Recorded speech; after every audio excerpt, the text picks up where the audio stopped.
Hello. सत साहब भगत जी। सत साहिब जी, सत साहिब। साहब 3 दिन से फोन कर रहा हूँ, बहुत बिजी हो। क्या करें भगत जी, बहुत फोन आते हैं। कल मैं आपको 5 बार रिंग किया लगातार, लेकिन भगत जी आपने फिर भी नहीं उठाया। चलो अब मिल गया, बताइए बड़े भाई। भगत जी मैं अम्बाला में रह रहा हूँ फिलहाल। कहाँ पे? अम्बाला कैंट। अच्छा। इस समय प्रेजेंट तो मैं गुजरात में हूँ, राजकोट में। अच्छा बच्चे अम्बाला में रह रहे हैं। जी। आर्मी रिटायर हूँ मैं भगत जी। अच्छा। और अभी रेलवे में गेट पे ये कॉन्ट्रैक्ट पे जॉब कर रहा हूँ जी। तो भगत जी मैं आपके 2-4 वीडियो सुनी है। और मैं ये 20 मई को जो छोटा खुड्डा नहीं है अम्बाला में, वहाँ के नाम दान लिया मैं वही वीडियो के थ्रू। तो मुझे तो भगत जी इतना ज्ञान नहीं था, आप तो गुरुजी के साथ रहे हुए हैं, आपने पूरा मंजर अपनी आंखों से देखा है।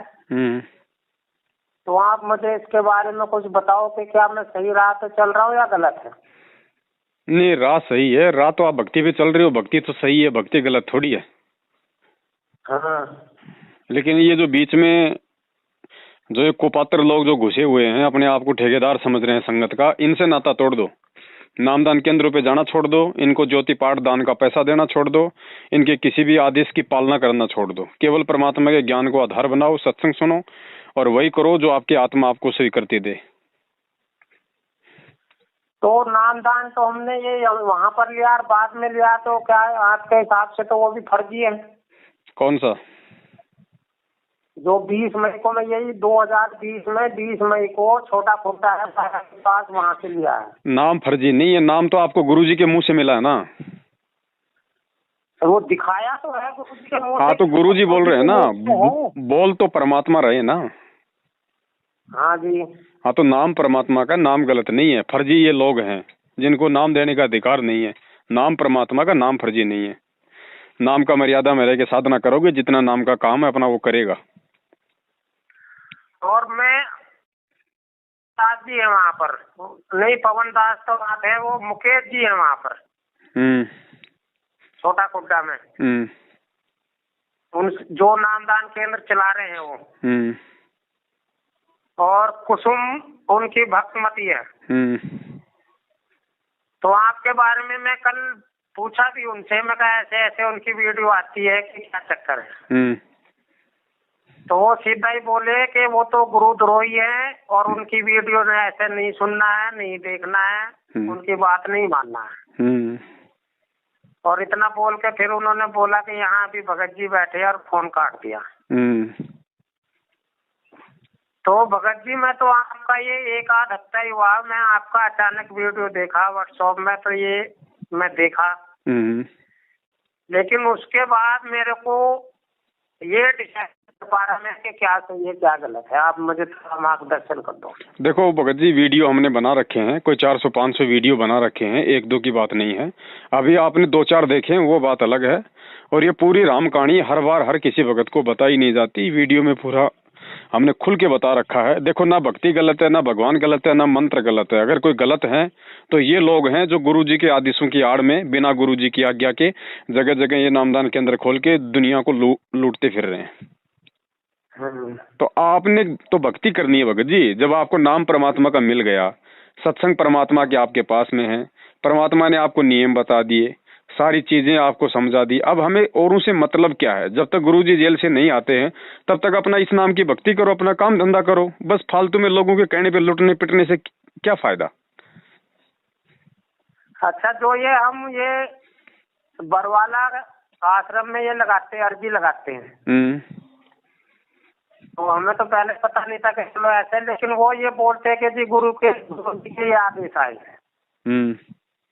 तो क्या वो सही बोलते हैं या ऐसे ही बोलते हैं? भगत जी, पहली बात तो अगर कोई भगत होगा ना, और भगत वो होता है जो ज्ञान को आधार बना के भक्ति करता है, उसको कहते हैं भगत है। और जो भगत होगा वो अर्जी लगाएगा नहीं। वो अर्जी लगाएगा नहीं, क्योंकि उसको ज्ञान है कि जो परमात्मा है वो अंतर्यामी होता है और परमात्मा अपने हृदय की बात सुनता है, परमात्मा आत्मा की पुकार सुनता है। तो परमात्मा मिलने के बाद भी यदि कोई बीच में एजेंट बनाता है तो अभी तक उसको ज्ञान नहीं है। भाई आप मेरे से बात कर रहे हो, मैं आपसे बात कर रहा हूँ, हमने बीच में कोई एजेंट बना रखा है क्या कि वो हम दोनों की बात करवा रहा है? हाँ, ऐसे तो कोई नहीं है भाई। तो भगत जी आत्मा का परमात्मा से संबंध है, बीच में एजेंट कौन आ गया? ये जबरदस्ती के ये दलाल बने हुए हैं लोग, नामदान केंद्र वाले, कोऑर्डिनेटर, गुरुजी के परिवार वाले। इन दलालों को तो साइड में हटाना हमारे को। गुरुजी ने क्या बताया, जैसे सूरज के आगे बंदरा, जैसे सूरज के आगे बदरा, ऐसे कर्म छैयारे, प्रेम की पवन करे चितमंजन जिल के तेज नयारे। गुरुजी कहते हैं जैसे सूरज और धरती के बीच में जैसे बादल आ जाते तो छाया आ जाती है, लेकिन वो सूरज जो है छुप नहीं गया, वो बादल बीच में आ गए। तो जब हवा चलेगी, बादल हट जाएंगे तो वापस सूरज का प्रकाश आएगा। तो भगत जी आत्मा से परमात्मा का संबंध है। ये तो बीच में जबरदस्ती के बादल बन के ये मैनेजमेंट वाले खड़े हो रखे हैं। इन बादलों को हटाओ भगत जी, ताकि परमात्मा का डायरेक्ट हमारे से संपर्क हो। तो अभी तक तो मैं बरवाला गया नहीं हूँ, क्या वहाँ जाना चाहिए या नहीं जाना चाहिए? बरवाला जाने से कोई मोक्ष नहीं होने वाला बड़े भाई। जहाँ परमात्मा है, जहाँ परमात्मा सत्संग करते हैं, जहाँ नाम दीक्षा देते हैं, वहाँ जाने से हमारे को सत्संग का लाभ मिलेगा, आशीर्वाद का लाभ मिलेगा, साधु दर्शन का लाभ मिलेगा। ऐसे बरवाड़ा जाने से क्या लाभ? गुरुजी तो जेल में बैठे हैं, अब बरवाड़ा में धोख लगाओगे तो क्या मिलेगा? वहाँ पे टिंडे मिलेंगे भगत जी। वो तो पत्थर का टुकड़ा है। जहाँ हमारे गुरुदेव के चरण नहीं, हमारे लिए वो पत्थर है। और आश्रम है तो आश्रम आपका घर है भाई। आपने जहाँ परमात्मा का दरबार लगा रखा है, आरती करते हो, ज्योत बत्ती करते हो, सत्संग सुनते हो, वो आश्रम है, वो घर है आपका। क्या परमात्मा वहाँ नहीं है? और अगर इतना विश्वास नहीं है कि परमात्मा मेरे घर पे नहीं है, फिर भक्ति करने का फायदा क्या? परमात्मा तो बोलते हैं कि हर जगह कण कण में है। तो कण कण में जब आपको प्रथम नाम दिया गया, तो जो फार्म दिया गया उसके पीछे नियम लिखे हैं, जिसमें लिखा है कि परमात्मा तो सारी सृष्टि में है, कण कण में है। तो फिर कहाँ ढूंढने जा रहे हैं परमात्मा को? क्यों इशार जाके हम लोग घुटने तोड़ते हैं फिर? तो मुझे तो जो आप फार्म बोल रहे हैं वो फार्म वगैरह ऐसा कोई नहीं दिया गया। उन्होंने अपनी डायरी में वो फार्म है वो भरा उन्होंने। भाई यही तो सारा ड्रामा चल रहा है ना। भगत को भक्ति समझाई नहीं, भगत को सत्संग ढंग से सुनने दिए नहीं, जबरदस्ती उसको नाम दे दिया। अब नाम लेने के बाद वो शंकाओं में गिर जाएगा, फिर इनके पास प्रार्थना लगाएगा, फिर प्रार्थना के नाम पे फिर ये लूटेंगे कि ज्योति कराओ, पाठ कराओ, ये करो, दिमका करो। यही तो ड्रामा चल रहा है सारा। नहीं भगत जी, जबरदस्ती तो नहीं।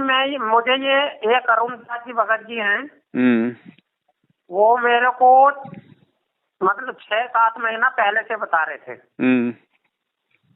वो भी यहाँ मेरे साथ ही जॉब करते हैं और वो पटियाला में सेटल है, अभी रहने वाले तो बिहार के हैं।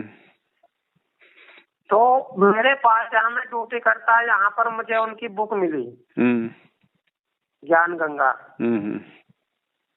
और एक बुक में ऐसी ट्रेन में आ रहा था, मुझे ट्रेन में एक बुक मिली उनकी, दूसरी, जो एक ज्ञान गंगा है, दूसरी जीने की राह। ये दोनों किताबें मैं पढ़ी है भगत जी, पढ़ी है। और मैं आज तक इससे पहले किसी और संस्था से जुड़ा हुआ भी नहीं था, आज तक कहीं नहीं जुड़ा मैं। तो मेरे को तो ये कुछ थोड़ा सा ठीक लगा, ज्ञान इनका, ज्ञान के आधार पे मैं नाम लिया है। लेकिन अब क्या सही है क्या गलत है, गुरुजी क्यों जेल में गए, कैसे गए, ये तो हमें पता नहीं है। तो ये पता पहले करना चाहिए था ना भगत जी। नाम लेने से पहले मालूम करना चाहिए था कि आप जिनको गुरु बना रहे हो कहाँ है, कौन से आश्रम में है, कहाँ रहते हैं, जेल में है तो क्यों है, क्या कारण है। ये सारी चीजें भगत जी पहले मालूम होनी चाहिए थी। तो हमें जेल का तो उस समय पता ही नहीं था, इसमें पता लगा कि तो फिर जेल में। भगत जी फिर आपने क्या ज्ञान समझा, फिर ये बताओ। जो किताबों में लिखा है वो समझा। तो कम से कम ये तो मालूम करते कि भाई गुरु कहाँ है मेरा। आप एक बात बताओ भगत जी, एक वकील होता है और वकील के पास कोई आदमी जाता है मुकदमे के लिए, और वकील उसका मुकदमा लड़ेगा, तो क्या बिना सारी जानकारी लिए कोर्ट में जाके खड़ा हो जाएगा? पहले तो हार जाएगा, फिर ऐसे खड़ा भी होगा तो फिर हार ही रही है संगत। और क्या हो रहा है, जो लोग जल्दबाजी में नाम ले रहे हैं। अब ज्ञान तो भगत जी परमात्मा का है, ज्ञान तो ऐसा है कि आत्मा तुरंत आकर्षित हो जाती है, लेकिन थोड़ा सा आदमी के अंदर थोड़ा सा भगत जी विवेक भी होना चाहिए कि भाई चलो ज्ञान है, ज्ञान बहुत अच्छा है, नाम दीक्षा लेंगे, लेकिन कम से कम ये तो देखें भाई गुरुदेव कहाँ है, फिर मालूम पड़ता कि गुरुदेव जेल में है। भाई जेल में क्यों है, क्या बात हुई, ऐसा निर्मल ज्ञान, ऐसा ज्ञान देने वाला जेल में क्यों है। फिर मालूम पड़ता साहब बरवाला कांड हुआ। साहब बरवाला कांड क्यों हुआ, किसने करवाया, गुरुदेव की क्या गलती, अगर गुरुदेव की गलती नहीं तो किसकी गलती। तो सारी चीजें आपको मालूम पड़ती भगत जी। फिर आपकी बुद्धि काम करती कि हाँ मुझे अब क्या करना है, मुझे गुरुदेव का इंतजार करना है या क्या करना है। अब वही लोग नामदान के अंदर खोल खोल के बैठे हैं जो लोग गुरुदेव को जेल पहुंचाने में जिनका हाथ है। अब बताओ फिर क्या होगा भगत जी। अच्छा, आपने एक वीडियो में ये बताया कि आपके पास भी नामदान केंद्र था। भगत जी मेरे पास नामदान केंद्र था, तो उसमें क्या गलती हो गई भाई। मेरे को जब मालूम पड़ा कि नामदान केंद्र फर्जी है तो मैंने छोड़ दिया। अब आज आपसे कोई ये कहे कि तू काहे का भगत है, भाई तू तो पहले हनुमान जी की पूजा करता था। अरे करता था तब तक मालूम नहीं था, अब संत रामपाल जी का ज्ञान ले लिया तो हनुमान जी का मालूम पड़ गया तो छोड़ दिया। ऐसे तो गुरुजी भी कहते कि मैंने 18 साल तक मैंने हनुमान पूजा करी, तो हम ये थोड़ी कह दें कि भाई लो भाई ये काहे के गुरु हैं, ये क्या दुनिया का मोक्ष कराएंगे, खुद तो हनुमान जी की पूजा करते थे। तो ये बेबुद्धि की बातें होती हैं भगत जी। नहीं भगत जी, आपने ये बताया उसमें वीडियो में कि आपसे नामदान केंद्र लिया गया है, आपने नहीं दिया। तो मेरे से भगत जी किसने लिया, कौन आया लेने के लिए, क्यों लिया, उसका कोई सबूत है, कोई वो प्रूफ है उसका? नहीं, ये तो फिर आप ही बता सकते हैं ना। अब वही बात है भगत जी, कहने को तो पूरा हरियाणा चले जाओ, हरियाणा में कहीं भी जाके गुरुजी का नाम ले लो, दो तो निकालेंगे गालियां गुरुजी को और कहेंगे वो तो देशद्रोही जेल में पड़ा है, तू कहाँ उसके चक्कर में फंस रहा है। तो लो भगत जी, कहने की बात अलग होती है, सच्चाई अलग होती है। अब ये मेरे नाम के कोई गीत तो गाएंगे नहीं, क्योंकि मेरी वजह से इनके अरबों खरबों का इनका धंधा बंद हो गया, इनकी माया रुक गई, लोग सारी ये सच्चाई समझने लग गए, इनकी जय जयकार करना लोगों ने बंद कर दिया, तो इनको मिर्ची तो लगेगी ना भाई। तो मेरे कोई अच्छे गीत तो गाएंगे नहीं ये लोग। अब जो कुछ कह रहा है तो उसका भगत जी प्रमाण लो, ये सत भक्ति है। अगर मैंने कुछ गलत किया है, मैंने कोई चोरी करी है, तो कोई तो आदमी ऐसा होगा जो ये कहे कि भाई पवन दास ने मेरे से गुरुजी के नाम पे पैसे लिए। कोई एक तो खड़ा कर दो, 4 साल हो गई। और एक वीडियो में भगत जी 2018 में आपको बोलते इन्होंने मारा भी है। अरे छोड़ो भगत जी, मुझे तो कितना मार लो पीट लो, मेरे कोई ना असर पड़ता है ना कोई फर्क पड़ता है। मुझे मारने से क्या हो जाएगा भगत जी, सच्चाई थोड़ी रुक जाएगी। अब ऐसे तो 2 बार गुरुजी का रिमांड हो लिया भगत जी, करोथा जेल में थे तब हो लिया रिमांड, और बरवाड़ा में हो लिया रिमांड, तो इससे क्या हो गया बड़े भाई बताओ। सच्चाई तो सच्चाई रहेगी ना। जब तो भगवान, इसका कोई आइडिया है कि गुरुजी कब तक आ रहे हैं? भगत जी इसका कोई नहीं बता सकता, कोई नहीं बता सकता, क्योंकि वो परमात्मा है। परमात्मा की गति कोई नहीं जान सकता, कब आएंगे आएंगे नहीं आएंगे उनकी मौज भाई, ना आए तो ना आए उनकी मौज, आए तो भगत जी सुबह आ जाए वो भी उनकी मौज। हमारा जो कर्म है, हमारा जो कर्तव्य है वो है भक्ति, अगर ज्ञान समझ में आ गया तो। मुझे 2 मिनट थोड़ा सा ये बताओगे आप कि वो कांड क्या हुआ, कैसे हुआ, क्यों गए गुरुजी? कांड भगत जी ये जितना भी जो ये लोग थे जिन्हें सतलोक आश्रम मैनेजमेंट हरियाणा कहा जाता है, जिसमें गुरुजी का भाई उनका मुखिया था, जितने भी ये कोऑर्डिनेटर स्टेट कोऑर्डिनेटर हैं, ये बहुत सारे लोग मिलके और एक सतलोक आश्रम मैनेजमेंट हरियाणा के नाम से जाने जाते थे। अब भगत जी वही बात है, घर का जोगी जोगना बाहर का जोगी सिद्ध। अब गुरुजी को भगवान तो वो लोग मान रहे थे जो हजारों किलोमीटर से 500 किलोमीटर से ज्ञान समझ के आ रहे थे। घर वाले थोड़ी कोई उनको परमात्मा मान रहे थे, घर वाले तो रामपाल मान रहे थे। भाई माता पिता सोचते थे हमारा बेटा है, बेटा बेटी सोचते थे भाई हमारा बापू है, रिश्तेदार सोचते थे कि भाई रामपाल है। अब आश्रम में भगत जी आपको पता संगत आएगी तो 2 पैसा दान भी करेगी। अब दान का भगत जी गुरुजी थोड़े ना कोई मिल के हाथों से गिनेंगे, तो कौन गिनेंगे? वो लोग जाएंगे वहां पे जो गुरुजी के जो मिल के रिश्तेदार हैं, जो परिवार वाले हैं, काका ताऊ हैं। तो ये सारे के सारे लोग गुरुजी से चिपक गए। ज्ञान किसी ने समझा नहीं, परमात्मा या गुरु उनको किसी ने माना नहीं, माया के पीछे ये लोग उनसे चिपके रहे। अब संगत बढ़ी तो पैसा बढ़ा तो भगत जी अहंकार आ गया इन लोगों के अंदर। गुरुजी को इन्होंने जबरदस्ती कोर्ट में नहीं जाने दिया, बार बार कोर्ट को गुमराह करते रहिए। 42 बार इन्होंने कोर्ट को गुमराह किया। भाई कभी तो कह दे कि भाई ये मेडिकल लो जी, क्योंकि फर्जी मेडिकल बनवा लेते थे डॉक्टरों को पैसा दे के, भाई रामपाल जी महाराज जी बीमार हैं, बेड रेस्ट पे हैं, तो कोर्ट क्या करे बेचारा, कोर्ट भाई आगे वो और डाल दे तारीख। तो 42 बार इन्होंने कोर्ट की अवमानना करवाई भगत जी, 42 बार। अंत में कोर्ट परेशान हो गया, कोर्ट ने सख्त आदेश निकाल दिया। तो इन लोगों ने भी कि भाई ऐसे कैसे जाने देंगे? कोर्ट हमारा क्या उखाड़ लेगा? हमारे पास लाखों भगत हैं, इतना पैसा है, प्रशासन में जानकारी है। इन्होंने बेचारे भक्तों को काले कपड़े पहना कर गुरु जी का नाम लेके कमांडर बना दिया है। सोचा भाई हम प्रशासन से अमल की टक्कर ले लेंगे। अब प्रशासन से भगत जी कौन टक्कर ले लेगा? है वो फिर ऐसी दुर्गति हुई, सारा तो बरवाला आश्रम का सत्यानाश हो गया, भक्तों की ऐसी की तैसी हो गई। और ये बड़े बड़े जो सूरमा बन रहे थे उस समय, गुरु जी के भाई, बेटा, बेटी, जवाई, ये सारे के सारे आज 6 साल से मुंह छुपाते हुए भगोड़े बन के घूम रहे हैं। फिर इन्होंने दोबारा से उसी गुरु के नाम की आड़ में ये धर्म को धंधा बना लिया। जगह जगह ये 250-300 दुकानें खोल दी नामदान की। आदेश गुरु जी का, काम करो सारे उल्टे। ये हो रहा भगत जी।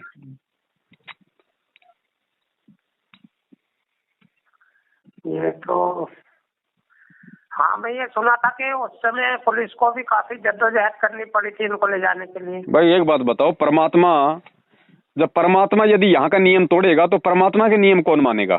तो परमात्मा तो नियम तोड़ नहीं सकते, गुरुजी तो कानून की उल्लंघना कभी कर नहीं सकते, क्योंकि परमात्मा खुद यहाँ पे एक सभ्य नागरिक की भूमिका करके दिखाता है, तभी तो उनके भगत एक सभ्य नागरिक बनेंगे। तो गलती किसने करी फिर? ये असभ्य नागरिक की भूमिका किन लोगों ने निभाई? उन्होंने निभाई जो आज भगोड़े बन के घूम रहे हैं, पुलिस के आगे वांटेड है। और जो अभी गुरुजी पे ये लगा कानून के ये देशद्रोही है, तो गुरुजी पे ये किस बेस पे लगा है? भाई आप अगर प्रशासन के सामने अपनी सेना खड़ी करके, यदि आप प्रशासन के सामने हथियार लेके खड़े हो जाओगे तो भगत जी देशद्रोह का मुकदमा लगेगा, और क्या लगेगा? नहीं, ये एकदम से तो साबित नहीं हो सकता, ना ही लगेगा कुछ उससे साबित कहाँ हुआ? तो साबित थोड़ी कर दिया कोई प्रशासन ने मुकदमा लगा रखा है, साबित थोड़ी हो गया। अच्छा, और भगत जी आपने ये देखा होगा, मैं भी ये कल ही देखा, एक आश्रम फिल्म आई है, ये बॉबी देओल की, इन्हीं पे है किसी और भगत पे है? भगत जी मुझे पता नहीं ना, मैंने देखी है। मैं इसका ट्रेलर आ रहा है आश्रम फिल्म, पता नहीं भगत जी। तो उसमें एक बार ये भी बोलते कि बरवाले बाबा का नाम लिया है। पता नहीं भगत जी, मैंने देखी नहीं, ना मुझे पता है, ना वो देखने की आवश्यकता है हमें। नहीं, मैं भी मोबाइल में ही देखा ट्रेलर उसका। अरे आप वो 3 घंटे की फिल्म क्या देखोगे? हम तो 6 साल से ये फिल्म देखते आ रहे पूरी आश्रम की। बॉबी देओल क्या कोई नया बनाएगा? ये हमारी आंखों के सामने फिल्म बन गई 6 साल से। तो मैं तो इसीलिए आपसे बात करना चाह रहा था कि आपने तो आंखों के सामने देखा है। हाँ, तो आंखों के सामने देखा, वो ही हम बता रहे हैं भगत जी। कोई बात अगर झूठ हो तो इसको कोई साबित कर दे भाई। तो भगत जी उसमें ये भी दिखाया कि वहाँ पर औरतों का भी धंधा होता था, स्मैक का, ड्रग्स का। इसका नहीं पता भगत जी, ना कभी मेरे सामने कोई ऐसी घटना आई, ना कभी मेरे सामने ऐसा हुआ कि औरतों का धंधा होता था, ड्रग्स का काम होता था। दिखाने को तो मीडिया ने ये भी दिखाया था भाई, संत रामपाल जी दूध से नहाते थे, फिर खीर बनती थी। हमने तो कभी खाई नहीं उस दूध की खीर भगत जी, मिल जाती तो हम धन्य हो जाते। नहीं तो अगर ये फिल्म बनाई है, कोई सी भी फिल्म एकदम झूठ कहानी पे तो नहीं चल सकती। अब भगत जी बाबा कोई संत रामपाल जी थोड़ी है, आश्रम संत रामपाल जी का थोड़ी है, दुनिया भर के बाबा हैं, पता नहीं कौन से बाबा के ऊपर वो फिल्म बनाई है। राम रहीम भी तो है, आसाराम भी तो है जो गुरु जी से पहले है। नहीं, मैं तो इसलिए उसमें थोड़ा इंटरेस्ट ले रहा कि बरवाला वाले बाबा का नाम लिया है। नाम तो ले सकते हैं भगत जी, नाम लेने को क्या दिक्कत है? इनको फिल्म बनाएंगे तो कोई न कोई तो घटना पकड़ेंगे। अब उस बॉबी देओल को थोड़ी पता है कि बरवाला आश्रम में हुआ क्या था, जब खुद उस आश्रम में जाके सत्संग सुनने वालों को आज तक नहीं पता चल रहा कि आश्रम में क्या हुआ था, और उन्हीं गुंडों की गुलामी कर रहे हैं जिन्होंने बरवाला कांड करवा दिया। बॉबी देओल को बेचारे को 1800 किलोमीटर दूर बैठे क्या मालूम पड़ेगा भाई आश्रम में क्या हुआ था क्या नहीं हुआ था? वो तो वही दिखाएगा जो बल्कि मीडिया ने दिखाया है। नहीं, डायरेक्टर कोई भी फिल्म बनाता कुछ ना कुछ तो थोड़ी बहुत कहानी लिखता है वो। तो डायरेक्टर भगत जी कोई गुरुजी से मिलके थोड़ी फिल्म बना रहा है। डायरेक्टर ने जो भी सीन देखा टीवी चैनलों पे, उस आधार से उसने ले लिया होगा। उसमें थोड़ा बहुत दिक्कत क्या, और जो लिया है फिर उसमें वो गलत कहाँ है बताइए? अगर दुनिया ने एक बात बताइए, जब वहाँ पे पुलिस वालों के सामने काले कपड़े पहन के भगत कमांडो बने हुए हैं, हाथों में उनके हथियार हैं, पत्थर है, पेट्रोल बम है, लकड़ियां हैं, पुलिस वालों के सामने मारा मारी हो रही है, तो फिल्म वाले ने क्या गलत दिखा दिया बताओ? हाँ, तो यही, अब तो हम शंका में फंस गए भगत जी, क्या करें? शंका से भगत जी आपको स्वयं ही निकलना पड़ेगा। शंका से आपको निकालेगा ज्ञान, और कोई नहीं निकाल सकता आपको शंका से।